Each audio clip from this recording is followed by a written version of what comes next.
they speak.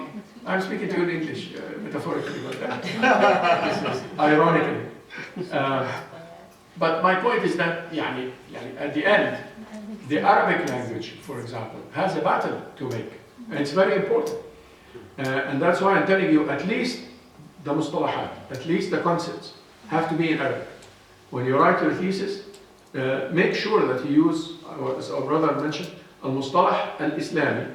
Or if you're going to use a mustalah that is not Islami, then you have to have a reason for it. Yani why are you saying al-hadatha, or why are you saying this? Then you have to have a good reason for it. Not that you make the mustalah or the terminology hijacked by others.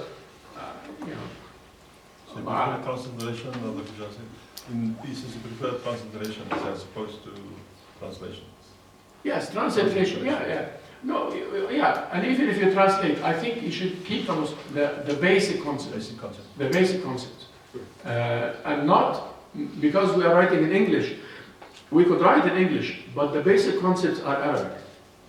You see, I'm speaking English, but maybe the Islamic modernism is the only time I mentioned a non-Quranic term, but I meant it in the sense of critique of modernism, not critique of Islam anyway. But it's important that you use the Islamic terms, because sometimes I noticed in your thesis, many of you did the bachelor's thesis or the honors thesis with us. I noticed sometimes that because we speak in English, the mustalah, the terminology is alien to Islam.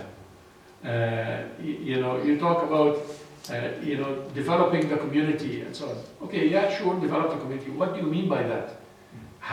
What is your goal when you develop the community? التنمية المجتمعية. We use this even in the Arabic language, and we mean something that's not Islamic. What do you mean by that?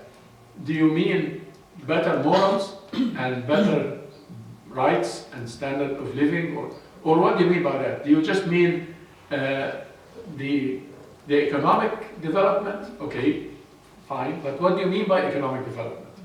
Because sometimes we look at economic development upside down. Like once people carry mobile phones and they have internet and they have nice cars, then we think that they have economic development. Or they're economically free, which they aren't. Or they're economically free, exactly, economic freedom. But before that, they should have the basic rights. They should be educated, they should find medicine. That's economic development, because you're preserving their life. حفظ النفس. So حفظ النفس is before, some of the luxuries that we say when we have economic development. When we talk about intoxicants, like some of you wrote on the teenage use of drugs and so on, I really appreciate that. But your language has to be Islamic. That all drugs, all intoxicants are haram in Islam. So it's not just an economic problem, and because the teenagers drink and so on, then they do not work. It's not about that. It's about okay, good. I'm glad.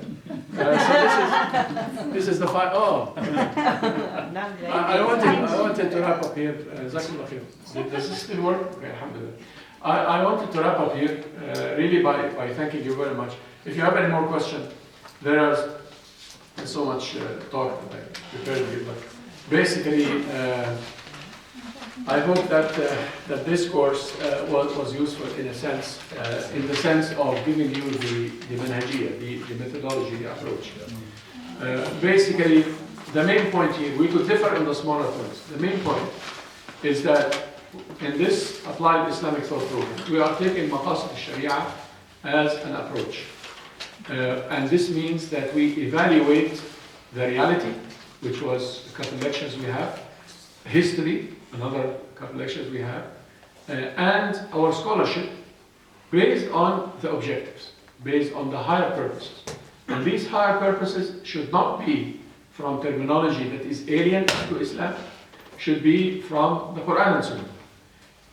And maqasid al-Quran and Sunnah. Not just the maqasid of the Sharia that appeared in the fiqh theories, but also the reading, the Awrat al-Tadabbur that we talked about, how to go through the Quran and Sunnah and look at the objective. the objective will give you the higher meaning that will allow you to project Islam to contemporary life. We talked today about the environment, animals, plants, we talked about medicine, we talked about economics. You really cannot project Islam to these without looking at the higher objectives of Islam. The objectives of justice, the objectives of mercy, al-akhlaq, we mentioned that in the lecture, the values, how Islam views good and evil, and harmful and gainful. All of this is based on Islam. So when you approach the reality in the applied Islamic thought thesis that you will write, and your final assignment is just on your thesis idea, not the thesis itself. It's not literature survey. It's just the idea that you have. What idea do you have for the thesis, and how can the maqasid approach help you with that? We mentioned the maqsid of achieving the maqasid, the realization of maqasid. We mentioned the maqsid of correcting the concepts, تصحيح المفاهيم. We had a lecture on that, تصحيح المفاهيم. How can the concepts be correct and Islamic? We mentioned تعريف الفئات, the categorization of groups, that also has to be Islamic. In your thesis, you should not have groups that are alien to Islam, like insurgents and terrorists.